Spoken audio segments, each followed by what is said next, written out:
set to...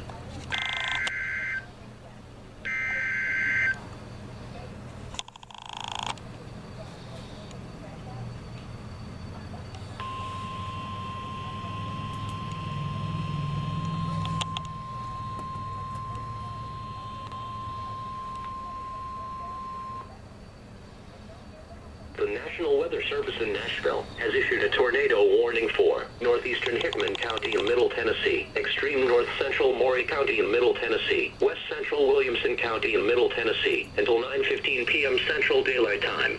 At 8:41 p.m. Central Daylight Time, National Weather Service meteorologists were tracking a severe thunderstorm capable of producing a tornado.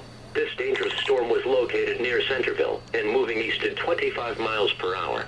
Locations impacted include Fairview and Prim Springs. Take cover now. Move to an interior room on the lowest floor of a sturdy building. Avoid windows. If in a mobile home, a vehicle, or out to the closest substantial shelter. Tornadoes are difficult to see at night. Take cover now.